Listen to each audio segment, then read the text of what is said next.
Bueno, vamos a ver este tema de Spark. Este tema de Spark, ustedes lo pueden ver de dos formas.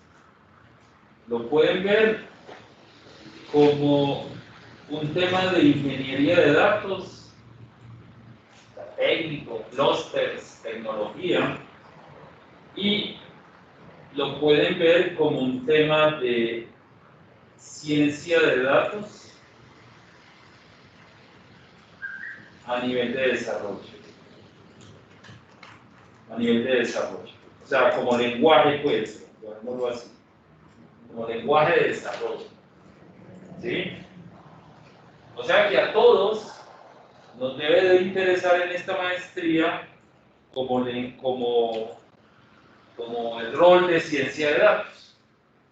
Porque en esta arquitectura podemos manipular datos y podemos programar aplicaciones de ciencia de datos. Se está usando mucho hoy en día, ¿sí? Por todo, pues digamos que es bastante usado hoy en día y se usa si tienes este problema. Si tienes un problema de Big Data, usas este. Si tu problema no es ese, olvídate de Spark. ¿Sí? Esto es una tecnología solo de procesamiento. Esto es una tecnología solo de procesamiento de grandes datos. Grandes petabytes, terabytes, brontobytes, zettabytes, o sea, cosas que van para arriba, o sea, cosas que no te caben en tu PC o en tu servidor de empresa. Nuevamente, como vimos hace 8 días, si te caben en la computadora y tienes una gran máquina, usa Python estándar, scikit-learn y esas vainas. Y eso le funciona bastante bien a uno. ¿Sí?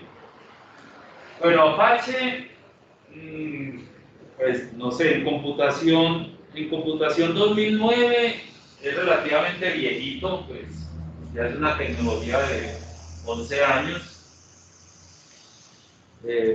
Todavía muy vigente, todavía hoy en día se emplea bastante, ¿sí? ¿Qué tiene de interesante? Pues que tiene muchos lenguajes. Aquí resalto Python, R, SQL, o sea, si usted sabe SQL puede trabajar con Spark. Si sabe R, puede trabajar con Spark. Si sabe Python, puede trabajar con Spark. Los otros dos lenguajes, Scala y Java, digamos que Java pues realmente no es un lenguaje de data science, pues, este pues bastante poco usado. Y este es relativamente nuevo y de mucha proyección. Esto hay que aprenderlo. Científico de datos hoy y futuro va a aprender Scala. Muchas empresas hoy en día están desarrollando sus modelos en Scala. Bancolombia hace bastante uso de Scala internamente, o sea, se está usando mucho hoy en día. ¿Alguien programa en Scala? Pero todo el mundo sí en Python, ¿cierto? Es decir, nuestro lenguaje, Bandera o R. Bueno, recuerden que Big Data tiene dos problemas, o nos resuelve dos problemas. Almacenamiento masivo, que no es el problema de Spark, almacenamiento masivo, y procesamiento. Entonces Spark lo que hizo fue decir, no, póngame lo que usted quiera de almacenamiento, yo trabajo sobre él. Tal vez Cassandra, que lo estuvimos hablando de él en el laboratorio del jueves, Mongo, S3, póngale lo que usted quiera donde estén los datos, no importa. Él es agnóstico a donde estén los datos. ¿sí? O sea, pueden estar en cualquier lado. En cualquier lado, Big Data, obviamente. No en cualquier lado una USB, no en cualquier lado un disco local de tu PC. No, estamos hablando de cosas robustas como Amazon o cosas como HDFS, HDFS, nuestro ecosistema de grandes volúmenes de datos de hardware. Entonces, póngale el almacenamiento que usted quiera. Y lo otro que tiene muy interesante Spark es este, que aparece acá. Eso es Machine Learning. Esto es Machine Learning. O sea, quiere decir que en el proyecto Apache han implementado todos los algoritmos, métodos más conocidos de aprendizaje de máquina, supervisado, no supervisado, redes neuronales, todo lo que ustedes quieran. O sea, que le compite a Scikit-Learn. Sí y no. ¿En qué sentido sí? Pues que si tienes una máquina sola, pues puedes decir, hey, yo hago esto en Spark o hago esto en Scikit-Learn. Entonces, si tienes Big Data, está solo, o sea, no hay otra plataforma estándar como la que es Spark. Y ahí Scikit-Learn no va a tener nada que hacer. ¿Sí? O las soluciones verticales de cada nube, pero eso es cada nube tendrá su propia solución de servicios de aprendizaje de máquina. Entonces esto es muy apetecido para uno desarrollar proyectos de analítica. Entonces nosotros vamos a ver en este curso qué hay de NLP, de Test Mining y de Data Mining en esta arquitectura para desarrollar algunos de los proyectos que vamos a hacer. Yo resalto ese como las más importantes. Tiene otras cosas por acá. Aquí dice streaming. Streaming, como lo indicamos la vez pasada, es esas fuentes de datos que vienen vivas de la calle. IoT, Twitter, logs, Flipstreams, todas esas cosas es lo que llama streaming. Entonces, Spark tiene procesadores,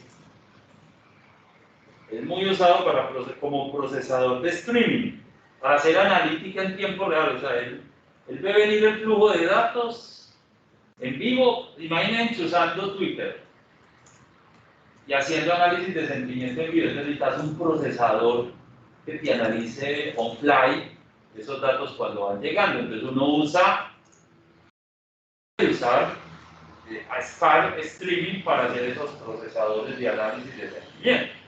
Y usa los APIs de análisis de sentimientos o de Spark o de un tercero o de...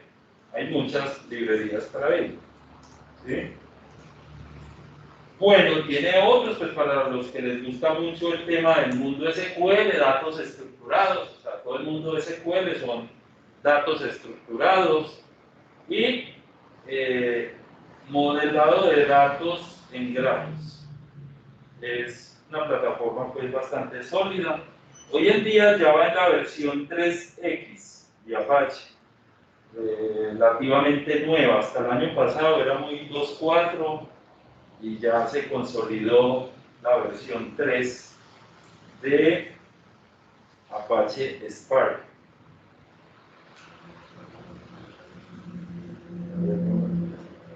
Listo, bueno, tiene un gran rendimiento, pues comparado con otros competidores de Big Data, es de una proporción del orden de 100 a 1, o sea, resolver problemas de cómputo distribuido, para hacer, por ejemplo, un clustering k-means en Spark versus MapReduce, pues tiene una relación pues de que si aquí 125 21 segundos en esta tecnología, en Spark se te demora 4.1 segundos.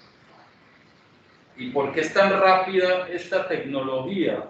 Porque esta tecnología hace el procesamiento de datos en memoria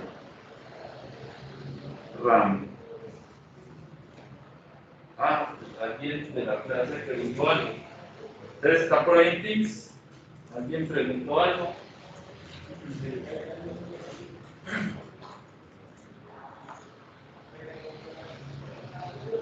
No sé, la clase. Era otro.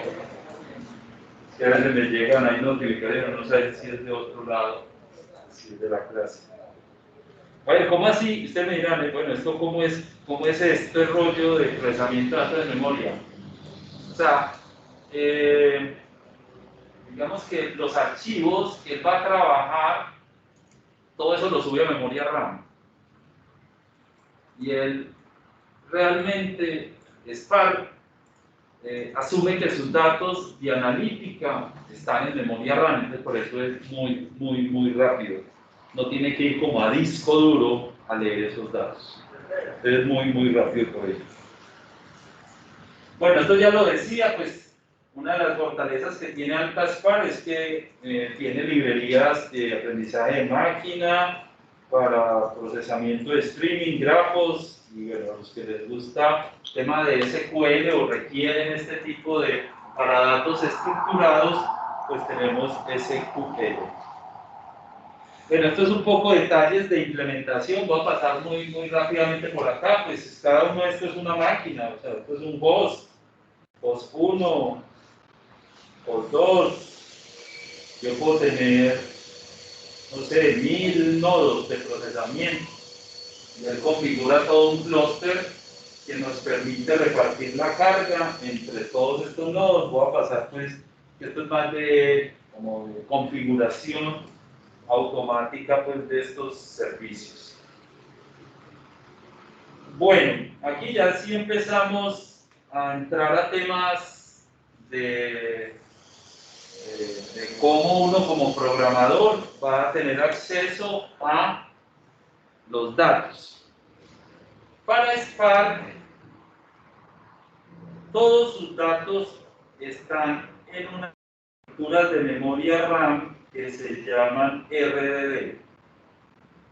RDD es el storage de Spark. Es decir, si yo tengo un programa en Spark,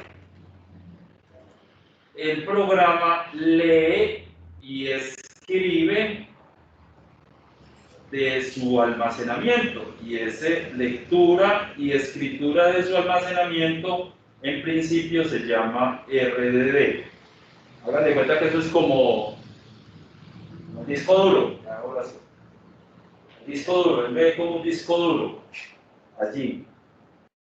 Pero lo particular es que este disco duro es RAM, es memoria RAM. Y él lo ve como si estuviera la memoria RAM. ¿Sí? Entonces, típicamente en Spark, en Pandas, en lo que ustedes quieran, siempre van a notar el mismo ciclo de vida de cómo es un programa analítico. O sea, ¿cómo es un programa analítico? Cualquier programa que ustedes abran, normalmente lo primero que él hace, cualquier programa, es abrir sus archivos, ¿cierto? De trabajo, los puntos CSV. Es lo primero que uno hace, ¿cierto? Trabaja, hace procesamiento, bueno, aquí hace realmente dos cosas. Aquí hace dos cosas. Aquí hace prep, o sea, preparación de datos, que es una labor bastante significativa de cualquier programa que ustedes hagan en analítica, preparación de datos, y luego pues usted hace sus modelos, ¿cierto? Trabaja con sus modelos y todas las cosas. Al final, usted querrá, siendo esto 3 y esto 2, usted querrá guardar sus datos de salida nuevamente. ¿Y uno qué guarda? Uno guarda una de dos cosas. O guarda los modelos, o guarda los datos de salida de un modelo. O sea, los modelos, o sea, imagínense, ¿no? Después de darle 8 días a un modelo de analítica, haciendo un clustering, todo me debe quedar por ahí en algún lado guardadito para yo no perderlo, ¿cierto? Entonces, en el caso de Spark, lo que hace es que en esta etapa inicial, él carga los datos a RDB, o sea, como que los sube a memoria RAM, los copia todos, ¿sí? Y trabaja sobre esos datos en la zona de procesamiento y al final, pues si usted quiere, escribe esos datos nuevamente al disco duro. Pero lo hace como en la etapa inicial y en la etapa final. Ahorita vamos a ver un ejemplo práctico de esto. Pero estos RDDs que traducen Resilient Distributed Data Set, la traduce como, ¿cómo lo podríamos decir? ¿Aló? Profe, alguien le está levantando la mano, pues le quiero preguntar. Dime, a ver, cuenten. Hola. Edwin, se me surgió una duda, pues, como ya existencial con esto, si este Apache es tan especial de trabajarlo en RAM, ¿quién inició? ¿Cómo es que antes no lo empezaron a hacer para procesamiento? ¿O ya todos lo hacen en RAM o solo ellos? Ya todos lo hacen en RAM. A ver, Spark es como un estándar. Todas las nubes de alguna forma te dan servicios parecidos a este. Y uno no sabe internamente de Amazon cómo diablos implementa, eso es como, uno es usuario de eso, pero no sueltan como mucho realmente de qué hace. Realmente, por ejemplo, en el caso de Microsoft, de la nube Azure, de Microsoft ¿qué dijo? Dijo, ¿sabe qué? Toda la tecnología de procesamiento Big Data, yo adopto Spark. Cada uno en Azure tiene Spark. Entonces, vos necesitas montar un clúster de 100 nodos en Azure. Pues, tenés ya el estereotipo del servicio de Spark en el caso de Azure. En el caso de Amazon, te da como las dos opciones. Te dice, yo te doy Spark, que realmente el Spark está implementado en Amazon en un servicio que se llama EMR, Elastic Mass Reduce. Eso tiene Spark y uno puede hacer todos sus trabajos ahí. Pero él también le da a uno otro ambiente en el cual puede trabajar procesamiento masivo. Es en el caso de Amazon, ese ambiente se llama SageMaker. El SageMaker es el ambiente de procesamiento masivo de Amazon. Usted decide, quiero hacer el Spark con EMR, o quiero hacer el SageMaker. En el fondo, todas las nubes, uno lo puede, como, ¿quieres correrlo en el estándar o quieres correrlo en el propio mínimo? O sea, te dan siempre las dos opciones. Aún al mismo Microsoft adopta Spark, pero también te dice aquí al lado, si usted quiere, yo te doy Azure AI, te dice, yo te doy todos estos otros servicios.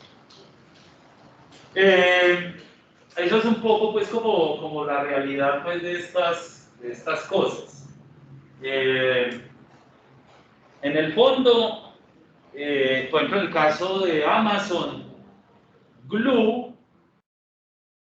por default o por defecto, cada que ustedes hacen una catalogación o una ETL o algo, crea un clúster Spark para hacer ese procesamiento. Chiquitico, pero lo crea. Y después lo destruye cuando ya no lo necesita. Por eso es un servicio administrativo. Entonces, espero pues que comenzó. Bueno, les decía, a ver, RD es como el área de memoria de Spark, ¿sí? Y esa área de memoria tiene las siguientes características. Tiene el concepto de conjunto de datos, o sea, es como los datos de analítica, esos son los datos, se llama dataset, como los datos. Segundo, están distribuidos, quiere decir que cada nodo de estos que hay aquí, cada nodo de estos tiene un pedacito de un RDB.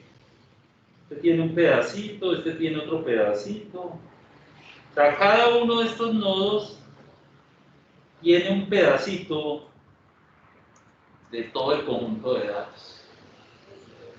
¿Sí? De todo el conjunto de datos. Entonces, por eso se llama distribuido, esa es la otra D.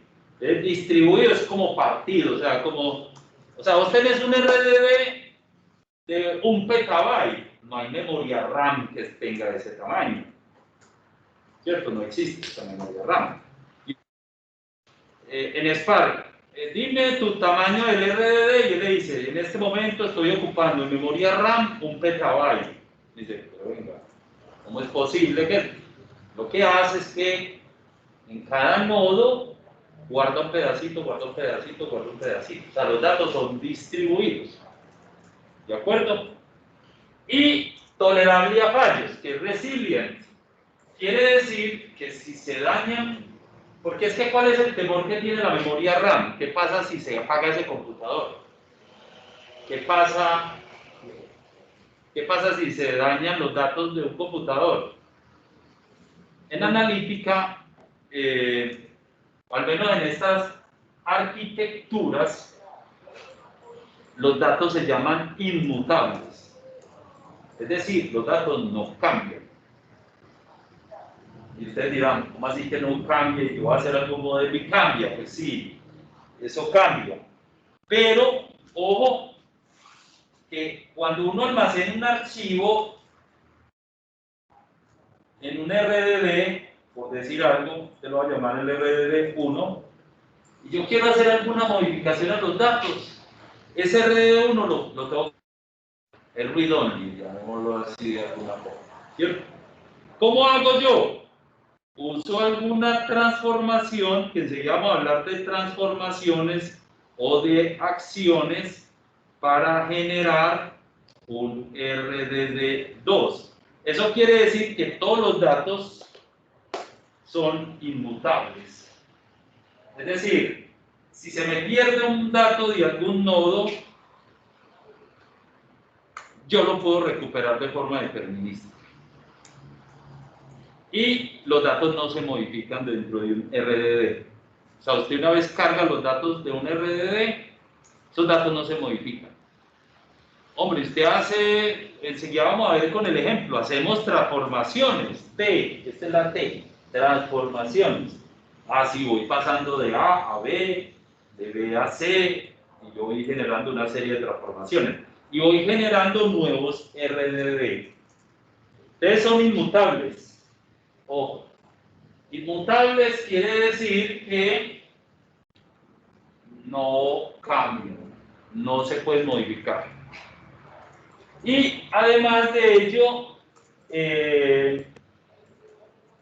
para poder soportar esta tolerancia a fallos, yo la trazabilidad de cómo se generó toda, como el pipeline de todos los datos de un origen hasta un destino. Posiblemente el origen pueda ser desde el archivo físico en un disco, que haya que volver a leer parte de un RDD porque está almacenado en un disco. Igualmente en Big Data y en analítica, los archivos almacenados en disco son read-only. También son datos inmutables, ¿cierto? Y ya vamos a hablar, pues este es como el almacenamiento. Y lo otro es que las operaciones que en Spark tienen dos familias que se llaman transformaciones y acciones. Sobre esos datos se hacen en paralelo y por eso es que es tan rápido. Porque se hacen en paralelo. ¿Cómo así que en paralelo? Volvamos en paralelo. Esta es la veo. Volvamos acá, a este dibujito. Mis datos están distribuidos por todos esos nodos. en RDD. Eso se distribuye para que en cada nodo de esto hayan, si ven aquí que dicen tags, tareas, ¿lo ven? Tareas. O sea, todas esas tareas procesan el pedacito de datos que hay en el RDD. Realmente, si uno quiere mirar por debajo,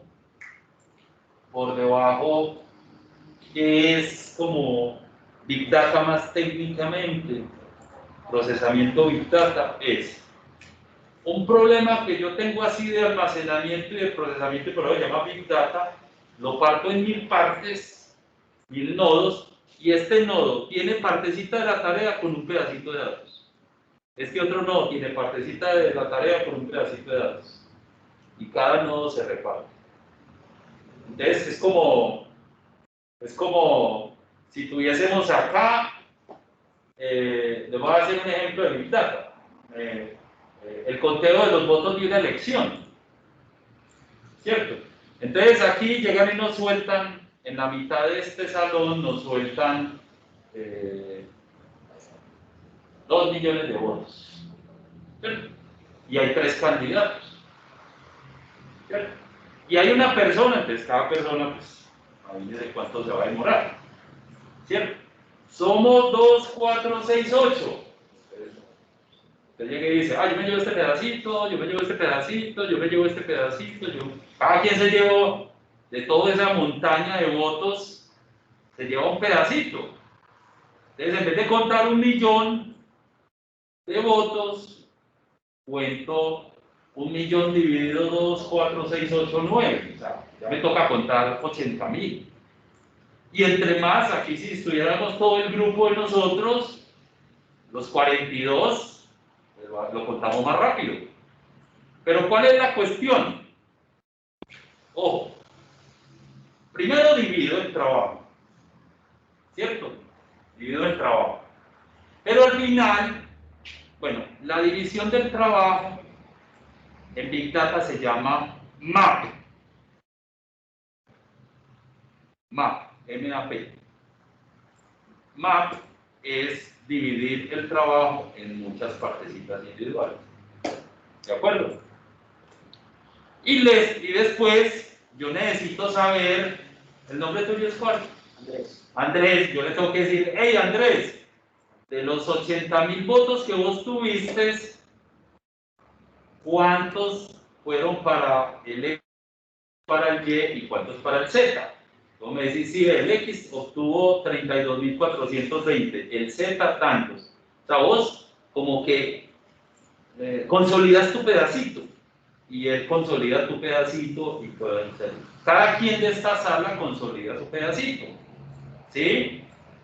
Pero al final necesitamos saber en total cuánto sacó el usuario, el candidato X, el candidato Y y el candidato Z, ¿cierto? La consolidación en Big Data se llama Reduce. El único modelo que hay de procesamiento distribuido en Big Data se llama MapReduce. Map divida el trabajo en muchos nodos. Reduce coja y consolide todo eso. Es un patrón muy simple, divide y conquista. Un problema así, vuélvelo un problema chiquito y consolida. Y lo más interesante del Big Data es que no necesitamos un solo reduce. Pueden haber varios reduces.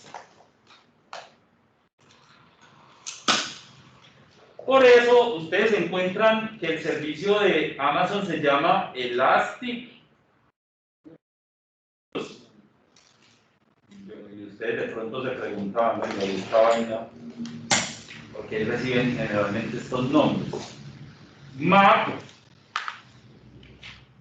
divida los datos y el procesamiento. O sea, map es dividir y reduce es consolidar.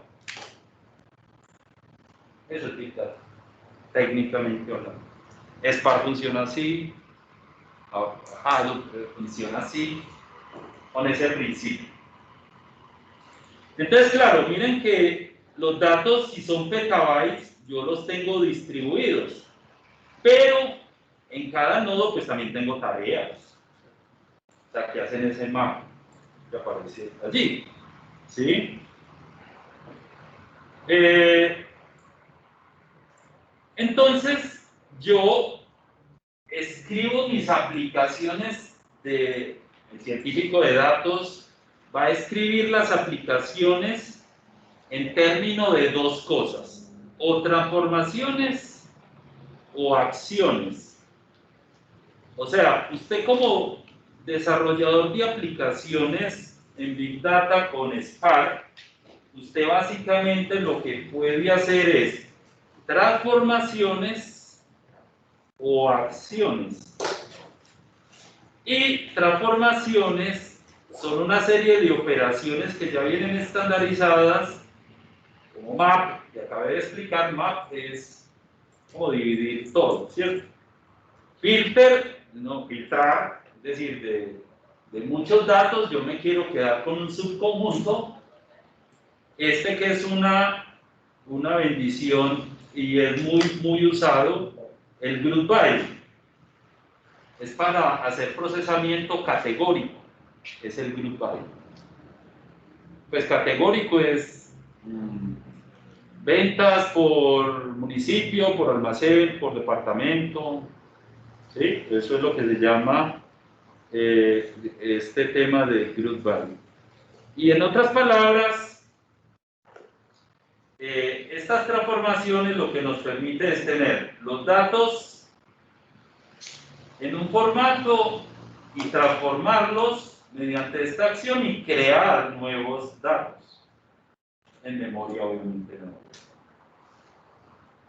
¿Sí? O acciones. ¿Qué son las acciones? Son operaciones sobre todos los datos. Por ejemplo, contar, count. O sea, yo necesito saber, es como el equivalente un poco a cosas del reduce, de consolidar. Yo quiero contar las partes individuales de cada uno. Salvar, volver a salvar a disco, son parte de las operaciones que uno tiene en Spark. Y todo el cómputo pues lo hace uno en memoria, lo que se llama in-memory computing, o computación en memoria, es como si tuviéramos los datos en memoria RAM, ¿cierto? Entonces tenemos transformaciones, map, que es divide y conquista, acciones, consolide, acciones, puente. Digamos que estas son transformaciones y nos permite, pues enseguida vamos a ver un ejemplo en programación un poco para que ustedes puedan entender paso a paso cómo es que esto funciona en PySpark. ¿Sí? En PySpark. Bueno, estos son los RDDs y estas son las operaciones que tenemos sobre los RDDs. ¿Qué datos hay dentro de un RDD? Cualquier cosa. ¿Qué hay almacenado dentro de un RDD? Cualquier cosa. ¿De acuerdo? Si esa cualquier cosa le da por ser datos estructurados, entonces Spark le dice, hey, si tus datos son estructurados, usa una capa sobre los RDDs, porque al final todo está implementado en RDD, pues, ¿cierto? Por allá abajo. Él te dice, si usted quiere trabajar datos estructurados de un CSV, en RDD usted se va a sacar un ojo, tratando de mirar dónde están las comas, dónde termina cada registro. Entonces, Spark, pues ni corto ni perezoso, obviamente, reconoce que la cantidad de datos que hay estructurados es muy grande y llega y te dice, hey, ve, si tus datos que vas a cargar en los RDDs son datos estructurados, usa, que se llaman los data frames, los que conocemos de toda la vida, pandas, sea, ¿qué es un data frame? Es una tabla en memoria RAM. Es una tabla que ya tiene una serie de atributos. O sea, ¿qué es una tabla? Un concepto que tenemos. O sea, en el fondo esto es un RDD, por allá por debajo. Miren que aquí dicen que están construidos sobre RDDs. Eso es claro. Pero si sus datos que está cargando son estructurados, entonces él le dice, y no uses RDDs puros, sino que usa los data frames. Y los data frames no son más que una serie de atributos a columnas y una serie de registros a nivel horizontal. ¿Sí? Entonces uno puede cargar muy rápidamente CSVs a data frames. Spark. ¿Sí? Y esos data frames de Spark, el tamaño es un petabyte. O sea, igual, vuelve y juega. Si esos datos te caben en la misma máquina, usa pandas. Eso va bastante bien. Pero, si estás trabajando con datos grandes, usa data frames. ¿Sí?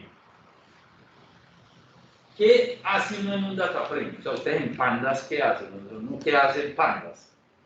O sea, ¿qué tipo de cosas hace uno en un data frame? Preparación de datos, filtrado de columnas, concatenación de columnas, y al final ejecuta los modelos y analíticas sobre esos datos. ¿Sí? Sobre esos datos. O sea que en el caso de Spark, tiene dos formas de manipular esos data frames. Una forma es por API o por el lenguaje, como se llama, por el lenguaje, digámoslo así, API por acá. O lo más interesante de Spark es que te dice, si tú sabes SQL, puedes manipular los datos que hay en esa tabla como si fuera una tabla de una base de datos estándar. Select, asterisco, from, where, normalito. ¿Sí? Aquí adelante tengo un ejemplito que les muestra eso. A ver.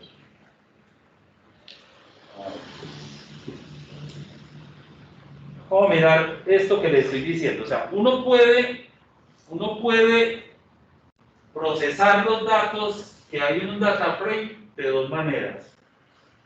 Con la API normalita, como si fuera pandas, enseguida les muestro un ejemplo. O yo puedo, miren, yo puedo llegar y tener este tipo de cosas. Select asterisco from users. En una base de datos, user es una tabla que está en un motor, en MySQL, Oracle, lo que usted quiera. En el caso de Spark, aquí esto, users, es un data frame. Es un data frame. Y uno usa select asterisco. Y usted consulta los data frame con el estándar SQL. Sin que tenga que saber Python o que sin que tenga que saber. Entonces imagínense por qué se emplea tanto en analítica de streaming. Imagínense un dashboard de Power BI o de Tableau visualizando datos en tiempo real y consultando vía SQL a Cluster que tiene todos los datos en memoria RAM. Eso es rapidísimo, o sea, no necesito un motor como Oracle, sino que uso estas tecnologías para que esto sea muy rápido, ¿sí? Pero si ustedes notan también acá, a ver, aquí qué hay. Hay transformaciones y hay acciones. Vamos a ver, esto es una transformación. Esta primera sentencia, esto es una transformación, una T. Esa T se llama filtrado, filter. ¿Yo qué le estoy diciendo? Ojo que los datos son inmutables. Recuerden, los datos son inmutables, no cambian. ¿Eso qué quiere decir? Que esto es un data frame. Esto es otro data frame. ¿Sí? ¿Qué he hecho? He creado un nuevo data frame a partir de uno existente, filtrándole que el estado sea California. ¿Sí? O yo tengo acciones, esto es una acción. Yo quiero contar cuántos registros hay en California. Esto es una transformación y esto es una acción. ¿Sí? Una acción. O yo quiero hacer cosas de este estilo. Yo quiero decirle, de los habitantes de California, agrúpemelos por nombre categórico, o sea, cójame todos los que se llame John y sáquenles el promedio de edad. A todos los que llame John y él hace un group by y al final te saca una tabla diciendo John, promedio de edad, 25 años. Peter, promedio de edad y generar ese tipo de datos. ¿Sí? O, ¿qué es esto que hay aquí dentro?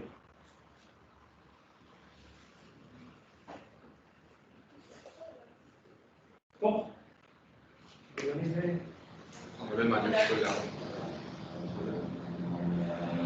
No. A ver, aquí entonces estamos viendo transformaciones, acciones y código.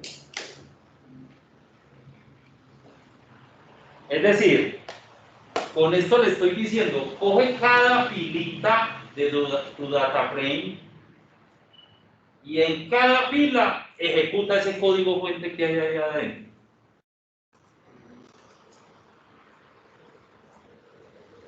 Ese código fuente que hay adentro. Muy buena muy, pregunta. Sí. Creo que en ese caso los data frame, a diferencia pues como de los RDD sí permiten modificar. No, ni data frames ni RDBs permiten modificar los datos que ya vas cargando. Son inmutables. Es que mira que lo que yo estoy haciendo acá es creando nuevos data frames. O sea, creo nuevos. Uno podría poner user igual a la transformación de user. Ah, es muy usado eso, muy usado. ¿Eso qué es? Que él hace la transformación y mientras ejecuta, vuelve y la escribe en su nueva área. Entonces, no es que la haya modificado, sino que es como que la sobreescribí. Porque se vuelve muy ineficiente en la memoria tener tantos data frames tan grandes. Es muy, muy común eso que tú dices. O sea, es muy común esto. df igual a df.transformación. Y siga, y siga, y siga, y siga. Es muy, muy... En Panda lo hace uno a diario. O sea, es muy común. Es muy común. Pero en ese caso no se pierde la trazabilidad de datos. No se pierde la trazabilidad porque vos sabés desde el principio cuáles son todas las transformaciones que has hecho sobre los datos. No, no. Porque todo ese linaje no lo ve. A ver, esto es muy interesante. O sea, es como insertar código para que se ejecute en cada fila. Eso lo llaman UDF realmente. UDF. User Defined Functions. Como funciones definidas por el usuario. Particularmente, esto es en qué lenguaje. ¿Qué lenguaje les parece esto? Python. Es Python. ¿Sí? En Python, las funciones UDF se especifican con la palabrita lambda. Siempre que ustedes vean la palabrita lambda, porque están definiendo una función en Python. Eso se llaman inline functions, como funciones en línea. ¿Sí? Muy, muy, muy poderosos los data frames en Spark. Vamos a pasar rápidamente por acá. Yo creo que ya dijimos lo que había que decir. Y vamos a ver este ejemplo.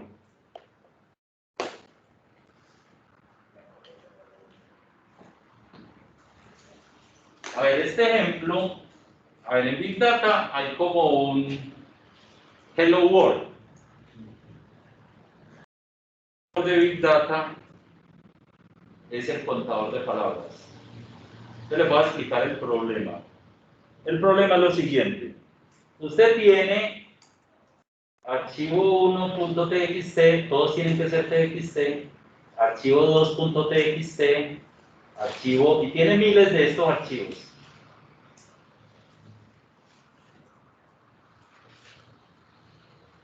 Este es el problema del Volvo. Usted tiene millones de archivos.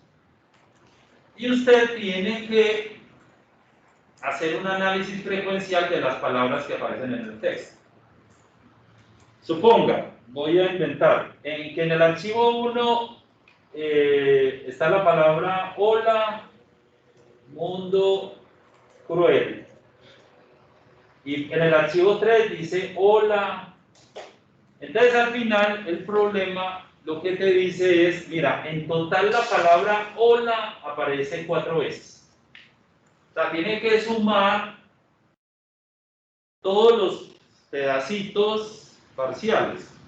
Este problema muy interesante es el Hello World de Big Data, porque es un problema aditivo, como el de los votos. Es decir, yo tengo 1 millón de archivos, y yo lo parto, y yo digo, cuenta vos, haz tu word count chiquitico, y después juntamos todo eso, y es aditivo, es una suma. Entonces yo puedo obtener el gran total. ¿De acuerdo? Entonces, esto no son sino, a ver, no sé, 1, 2, 3 líneas. O sea, yo con 3 líneas de código fuente hago el workcount de 1 millón de archivos. Hago el workcount de 1 millón de archivos. ¿Cómo así que de 1 millón de archivos? Porque es que dentro de este directorio, ustedes observan acá, aquí sí llega hasta un directorio. Todos los txt que hayan allá adentro. Todos. 1, 2, 50, 1000, los que ustedes quieran. ¿Cierto?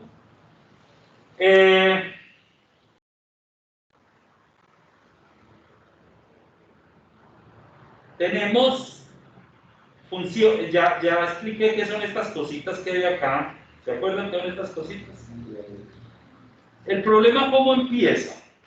Yo enseguida les voy a mostrar en un demo para que ustedes vean como que línea a línea cómo se hace esto.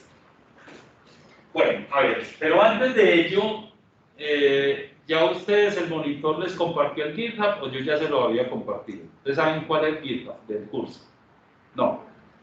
Entonces, les voy a compartir el GitHub para que todos puedan entrar a este repositorio de código ejemplo de clase. El GitHub es, se lo voy a anotar por acá y ya enseguida a todos les va a aparecer.